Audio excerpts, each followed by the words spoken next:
dealing with one of the head of the Hebrew government, one man by the name of Solomon.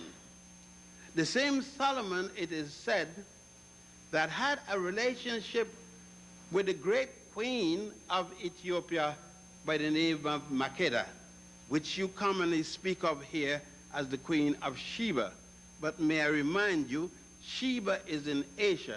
She was the queen of Aksum, because what is called today Ethiopia was then called Aksum. Ethiopia is a name given us by the Greeks, not by ourselves, as we have had many other names. So she was the queen of Aksum, but the empress of Saba. Let me make it clear again. When a queen has a land, she's the head of that land. When that land under her captures another king or another country, another land, she then becomes empress of the land she captured. And that's I need that qualification because it becomes very important in my discussions. There we have now, for the sake of time, we must make some things very clearly. Why did we need any kind of organization, whether it be from one or the next? Number one, something had transpired in what is today called Egypt, from the Greek Egypticus and the English Egypt, the Africans Tameri, and other people have different names they call Egypt, especially the Jewish Mizraim and so forth. What had transpired is that in the third dynasty, a revolution took place, and the revolution was something that has put the world on fire ever since: the building of stone structures. In the third dynasty, under the pharaoh Djoser, D-J-O-S-E-R, otherwise called Sir, S-E-R, which the Greeks could not pronounce, and they called Djoser, D-Z-O-R. A man, this man, a multi-genius, a man of many, many talents by the name of Imhotep. Most of us knew him first as a physician. And we said that he was the first physician when in fact we have still found out that his mother was a physician and his two sisters were physicians and many other people before him were physicians. But nevertheless, that would be enough for the point. Imhotep didn't want his pharaoh to be buried as other pharaohs before him because the place in which they were buried soon rotted and there was no proper way in which you could protect what was left. Thus, he pondered consistently for a place to bury the pharaoh and the method in which to, and finally came up with the use of stone, masonry. And that is where the aspect of the word masonry is going to start. Imhotep died in the third dynasty around 2785 before the Common Era. Solomon was born not before 1000 BC. So Imhotep was over 1,200 years older than Solomon. And he's going to introduce what we today call Freemasonry. 1,200 years before Solomon. So if Solomon is the father of Freemasonry, what would you call Imhotep? The grandmother? No, but I understand. I understand because the European told us. And if they told us, it got to be right. Irrespective of the data that we deal with. Let us continue. So Imhotep designed a pyramid, but he did not start out to design the pyramid, but to design a bench, a box, a mastaba. Mastaba is an Arabic word. The Arabs weren't there yet, by the way, I'm just using the term that is used. The Arabs are going to come way, way later. There's no Arabs in the world yet. The world don't exist.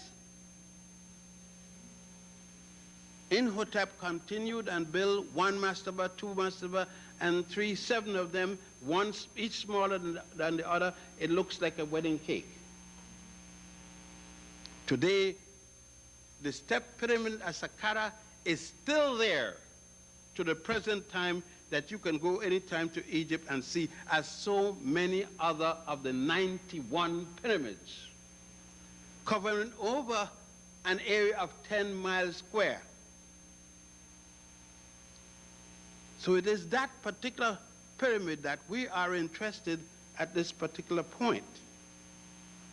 May I remind you, there is no God at this time by the name of Jehovah. None named Jesus and none named Allah. I must remind you, because it's very important, that your ancestors worshiped different gods and goddesses, none by that name. They're not going to do that until they are in the 14th dynasty, when the Hebrew would come to us, Abraham or Ibrahim, as you may say, would come and then introduce his concept of a deity. When we go back to the book of Genesis, after worshiping the goddess Hathor or Het-Heru, the goddess that looks like a cow with woman's ears, goddess Het-Heru. You recall that when Abraham is having to make the sacrifice with his son, offer to make the sacrifice with his son, and that was the goddess, the cow goddess that they showed then. It was the cow goddess that the Ethiopians, the Nubians, and the Egyptians carried with them when they went all the way to India, struggling. When they conquered the city where Abraham was born, they conquered that city and changed the name from Chaldea to Punt. It is at that time, however, that Imhotep gathered around him the men who worked on the pyramids of Saqqara, and given each of them respective name based upon the jobs in which they did.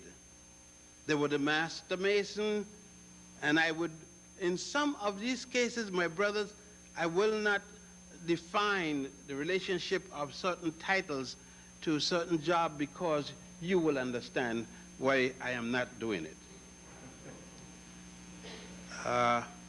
Because at this moment we will not speak on each other on what level or the other level, or who is right or who's wrong. We're not going to speak of that. We're speaking on another thing altogether. In so doing, the brothers were placed, and certain symbols or tokens, as you may call them, were placed on the individual. Men were given a certain designation and responsibility which they had. But something was more important than that also. Since the ancient Egyptians, as I'm using the term you know, had to be reminded, as they reminded themselves, from whence they came. Any organization they had to relate back to the central position that they came from, the beginning of the Nile. That is why one of the major papyrus still states, we came from the beginning of the Nile, where God happy dwells, at the foothills of the mountain of the moon. Let us dissect this. We came from the beginning of the Nile. There are many places at the beginning of the Nile. The furthest point south will be in Uganda, the White Nile. By the way, since there is no Lake Victoria, they may have one in England, but they don't have anyone in Africa. So we will go back to the original name, Mwanja Nwanza. And we will call it that because that's what the African name it. The fact that they came from England and name it what they want don't mean we have to follow it. When they're gone, we go back to what is ours. So Mwanza Nyanza. And they said from the beginning of the Nile, but there is another part of the beginning of the Nile. It starts in Ethiopia.